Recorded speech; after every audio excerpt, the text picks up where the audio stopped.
listening to the Art of Homeschooling podcast, where we help parents cultivate creativity and connection at home. I'm your host, Jean Miller, and here on this podcast, you'll find stories and inspiration to bring you the confidence you need to make homeschooling work for your family. Let's begin.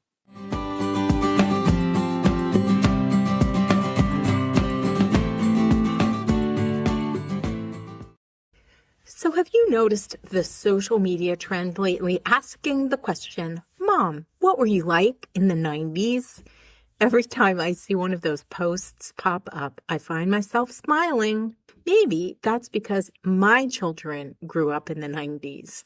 And with summer officially underway with the longer days and warmer evenings, that trend has me feeling a bit nostalgic. I've found myself thinking back to what summers looked like when my kiddos were young. They spent summer days riding bikes around the neighborhood, going to the pool, building forts, creating elaborate imaginary games, reading stacks and stacks of library books, and staying outside until it was time to come home for dinner. We had one of those triangle dinner bells outside the back door on the porch, and we'd ring it to let them know it was time to come home for dinner. Looking back, those summers weren't particularly complicated. We weren't trying to create magical childhood memories. We were simply living our lives and doing our best to preserve that sense of childhood. And those ordinary moments became some of the memories we treasure most. Honestly, I needed a break in the summer as a homeschooling parent, and so did my children. The memories included kids riding bikes until dark, sprinklers running in the front yard, neighborhood kickball games, homemade forts, hours spent outdoors, library books piled beside the bed or in a basket that we could carry to the front porch. These types of simple summer activities seem to strike a chord with so many of us. Why? What is it about those summers that feels so memorable?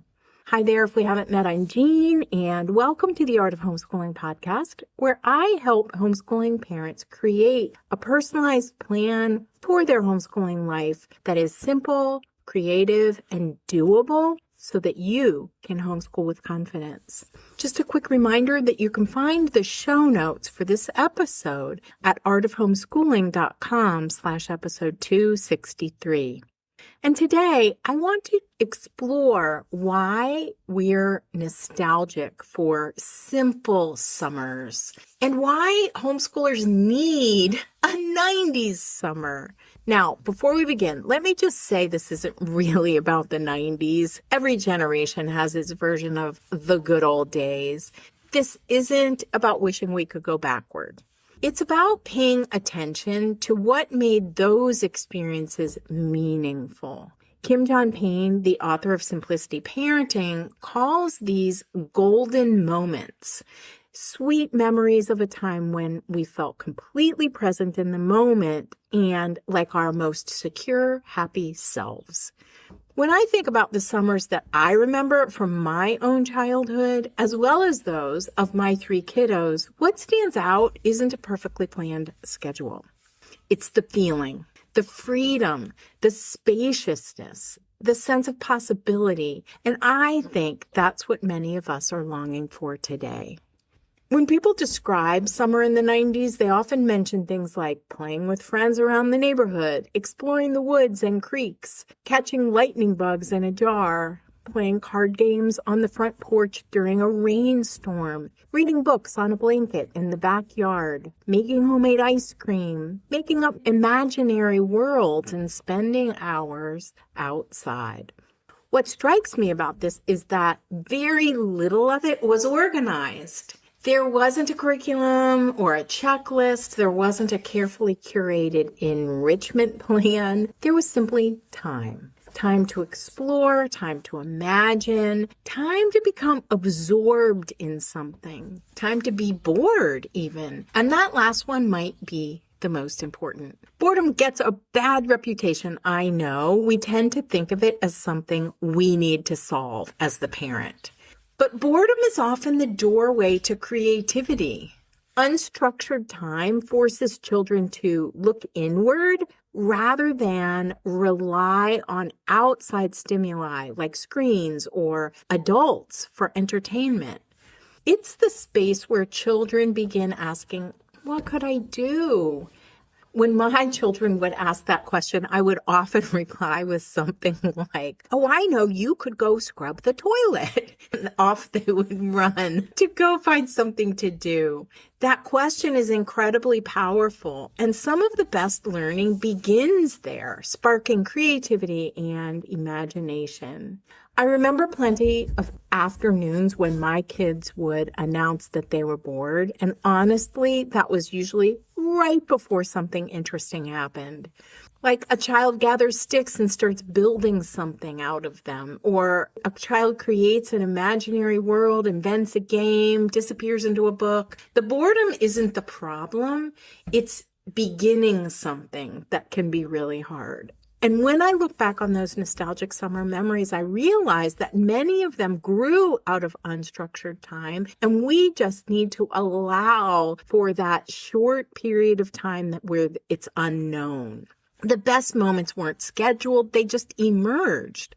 Another thing I noticed about those summers is how much learning happened without anyone calling it learning.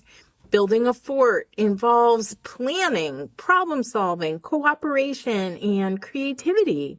Running a lemonade stand involves math, communication, ingenuity, and entrepreneurship.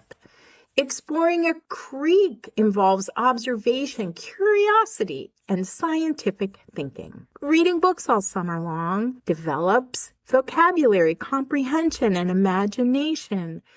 Learning is woven into life. And isn't that one of the things we love most about homeschooling?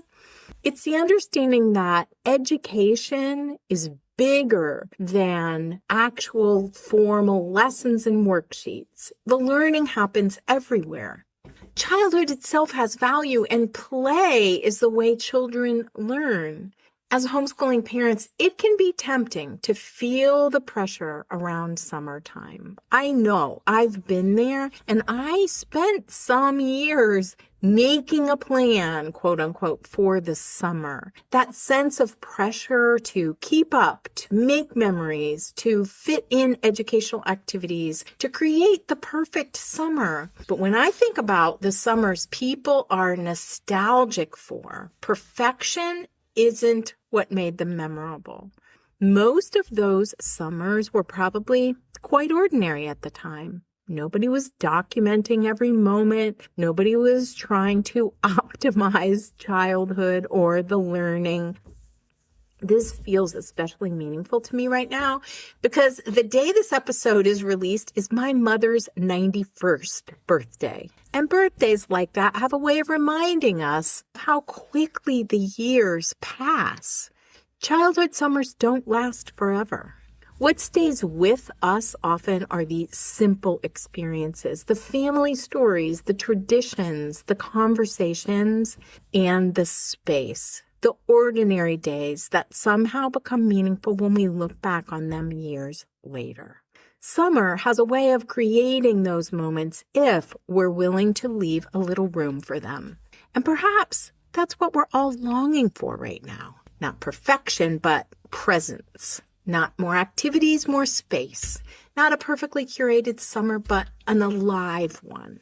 One of the beautiful things about the lively arts is that they invite this exact kind of experience. A story shared on the porch or curled up on the couch, a song sung around a campfire, a sketchbook brought on a family trip, a watercolor painting inspired by something that was noticed on a walk, a simple handwork project picked up during a quiet afternoon. These aren't activities designed to fill every moment. They're really more like invitations, and they involve a little bit of spontaneity. And really the precursor to spontaneity is just unstructured time. We want ways of bringing beauty, creativity, and meaning into everyday life. and leaving room for something to happen, something unexpected, or something that can't be scheduled. I think that's what our deepest longing is right now. As we move through the rest of the summer, I'd love to encourage you to release the pressure to make every day magical. You don't need a perfect summer. You don't need a packed calendar. You don't need to recreate childhood exactly as it was 30 years ago. What your children need most may simply be enough space to discover their own adventures. Enough time to be bored, enough freedom to follow their curiosity, enough room for life to unfold. Because the moments we remember most are not the ones we planned necessarily. They're the ones we stumble into oftentimes, the ones that surprised us, the ones that became stories later. And maybe that's why we're nostalgic for 90s summers. Not because they were perfect, but because they left room for possibility. Now, before I go, if you're interested in bringing more creativity, imagination, stories, music, movement, handwork, and artistic experiences into your homeschool, I'd love to invite you to join us at the Taproot teacher training this August. One of the things people often say after attending Taproot is that they remember what learning feels like when it's alive, active, and engaging. When it's hands-on, when it's joyful, when it's experienced rather than explained. And in many ways, that's exactly what we're talking about today. The learning grows out of real life, leaving room for wonder. And at the Taproot teacher training, all of the adults get to experience a true summer because we meet at a summer camp in the rolling hills of Northeast Ohio where we sing around a campfire, we swim in the lake, we can hike through the woods, in addition to experiencing hands-on workshops presented by a Taproot team of experienced homeschooling mentors. You can learn more about Taproot at artofhomeschooling.com/Taproot. Thanks so much for joining me today. I hope this episode gives you a sense of relief from trying so hard to create the perfect summer for your kiddos. The truth is that the pressure to make every moment magical comes from our own insecurities, not from our children's actual needs. So let this be your permission slip to relax a bit and bring back a 90s summer. I'll see you next week. Bye for now. That's all for today, my friend. But here's what I want you to remember. Rather than perfection, let's focus on connection.